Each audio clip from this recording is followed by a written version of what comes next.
Welcome to the Academy of Graphic Design. Here we are going to discuss the theory or the basic theory for creating cool pics and cool graphics for any purpose that you have. So the topic will be about composition and layout, and this course is going to be split in two parts. The first part is going to have 6 explanation of the basics of design, and the second part will have 5. So let's get started. Create a focal point. So the first thing that you need to take into consideration is when you are creating an image, you need to choose the message that you want to send. Why this? Because if you know already the message, you can guide the look to something that should stand from other things that are inside of the on the design or on the graphic that you are creating. And so like basically this is the focal point, let's say. It's something that or the thing that people concentrate the most or pay the most attention to. So for creating these, we usually use dominance. Dominance can be given by size, color, shape, depth, and value. So for example, here you see that the lake, like Swam Lake, it's the first thing that you notice. So the first thing that we can see is the differentiation of the colors. So they also the light that the girl has and the dark background. Also the shapes that are like constructing, or the lines that are constructing towards the girl, make you pay more attention to the letters and the pose that she is doing. In the other side, we have a cool picture that it's two girls, let's say, and you can understand that all the lines guide to the girl that it's in the floor. So we see a clear contrast in the colors. You see that the colors are mostly blue and, let's say, white. And then we have darker colors or different colors of this palette that we find, for example, the green t-shirt that the lady has, and the hair that it's all around in the floor. So the cool thing about these images is that they show you or they direct you to a focal point that will let you understand where you should look first. So that's the first thing. The second thing is the visual hierarchy. So the goal of visual design is to orient viewers' eyes in a specific direction. We first see that we can do that through a focal point.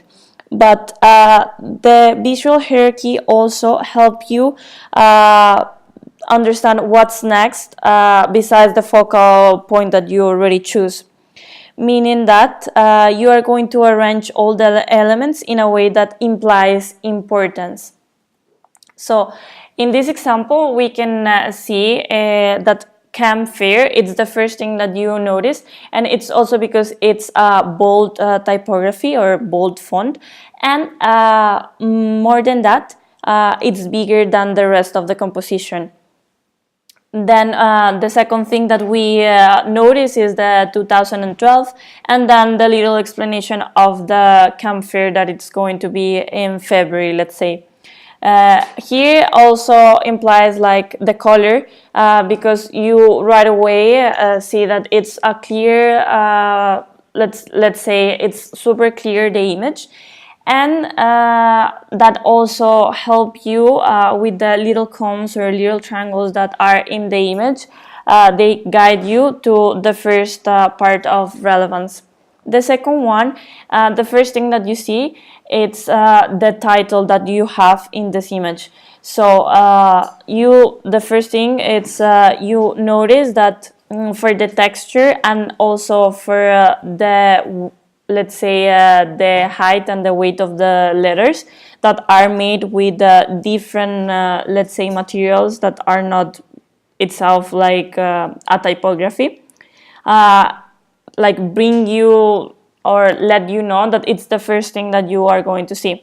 Then the second thing that appears, it's the guy, and then at the end it's the girl, no? And so that's how you should create like hierarchy. First you need to choose like the message, then you choose a focal point, and after the focal point you start like adjusting all the elements in a way that you, like the viewer, can understand where he or she should like, let's say, see at first in the composition that you are creating. Then leading lines. So this, it's more or less creating a visual journey with your design, and that's like, let's say that's leading lines, no? You point to the viewer like the things that you think should take the attention of him or of her. So the lines can be present, can be shapes of objects that can make you also understand that the lines or directions that we are going to have. So for example, in the left image, you already know that the lines are pointing you to unspoiling. Like these are lines that are, let's say, present in the design. But in the second part, there are also lines that are taking you, or like the journey, it starts with the first part of the piano in the top part, and then guides you until the end of the piano, and then you get to know that it's a musical festival. So the important thing with this is like you usually don't need to put lines in every design that you are like creating, but the important thing is that with objects or things or elements that you have in your design, also try to guide the view of the person that it's seeing your composition, and for them to understand easily where is the first thing that they need to notice. Then a scale of elements. Like itself, a scale, it's the size of the elements that you're going to use for your composition. But the scale, it's also used to establish the dominance or visual weight of the objects. So if you see a bigger object, it's going to be heavier for your eye, as if it was a physical, let's say, object that you are seeing, no? So in this example, we can see clearly that the scale of elements in the left image, it's the first part of the sea, it's super big, and then the last part of the sea, it's a little bit smaller. What it's important like to take in consideration is like usually the people tend to group the objects that are similar or that they have similar characteristics. So it's super recommend or highly recommend that everything that you have had a different size, let's say, then or different scale, because if it's the same, then they tend to group the things, and you are going to lose the focus of the image that, or the message, the message that you want to share with the viewer. Then, for example, in the right image, you are going to find like a different, let's say, perspective or different scale. So you have the O that it's super big, then it's different, like even if it's big and it seems that it's the same scale of the rectangle that it's behind them, it's the rectangle for the perspective, it's a little bit higher. Then we also have this little bird that it's also similar to the height of the writing, that it's weak or something like that. And but the important thing is that the size are not the same, are similar, but are not the same. So that helps your eye to understand how it works and how you can start having the journey that you want to share with them. It's super cool also that here there are lines that are guiding you to the old, no? So like the ver, it's also like pointing to the o, so that also make you understand that the o, it's the important thing that they want to transmit.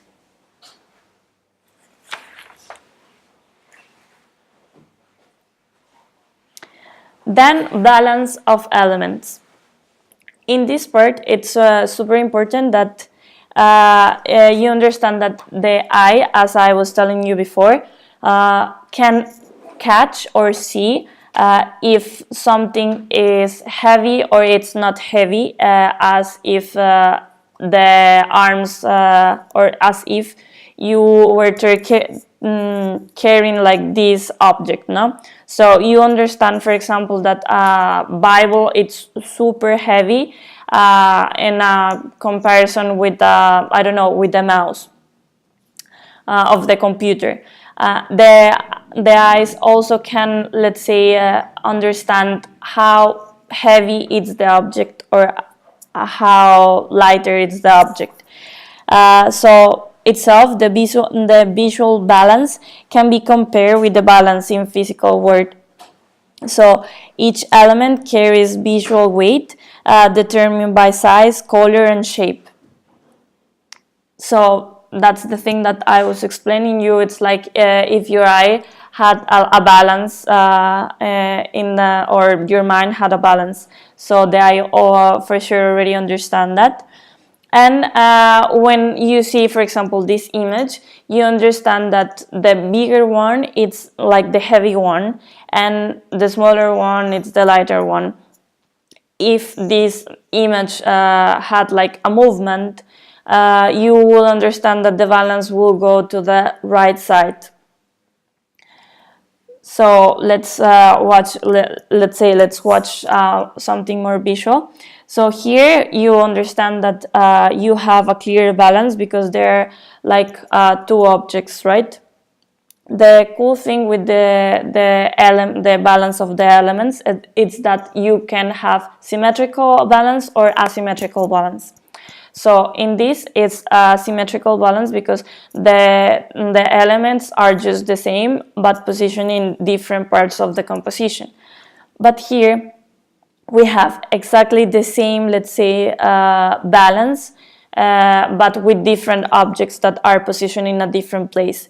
So not because like the idea, it's not that you take everything should be super balanced, because then could be boring if you do it like in that way.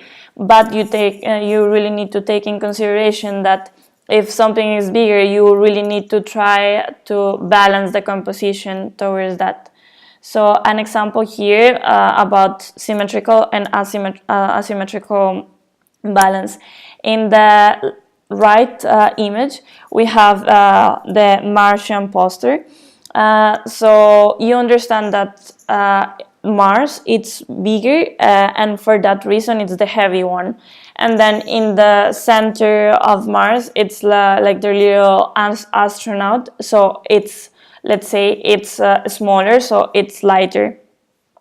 This composition, it's super well balanced, and also because you have like the space to understand that if you put these elements in a balance, like a real one, you will, like, because it's in the center, you will understand that it's like the balance will be in zero, like it will be stable.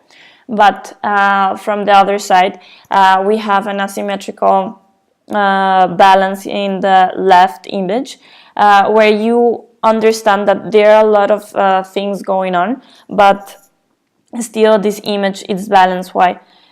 because if like everything seems to be in the right side of the composition with the lady and son, but these little drawings that are in the hair of the lady let you understand or put a little bit more texture, so the texture also help you to stand out a little bit the weight of the image, so helps, let's say, to have a balance itself in the composition.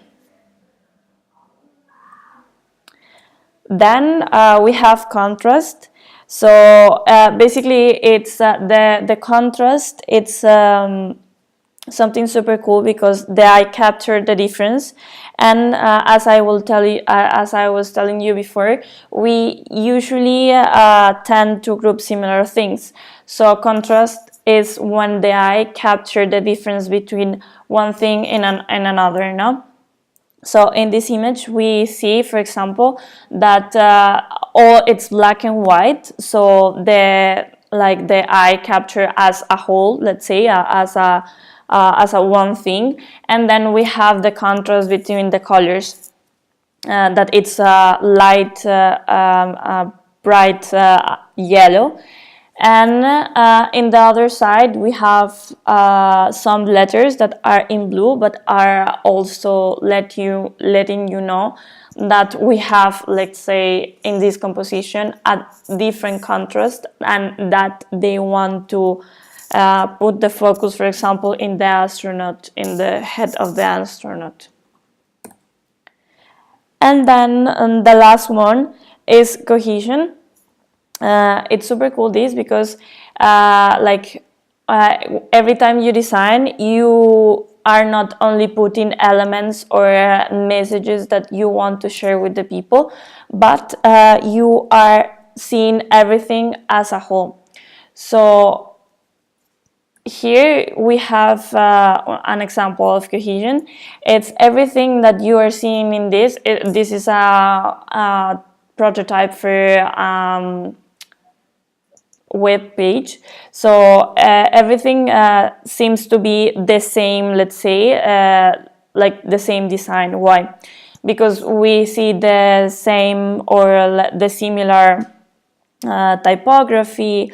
Also, we see a clear palette of colors. So we see that it's blue, purple, and also let's say dark gray and white.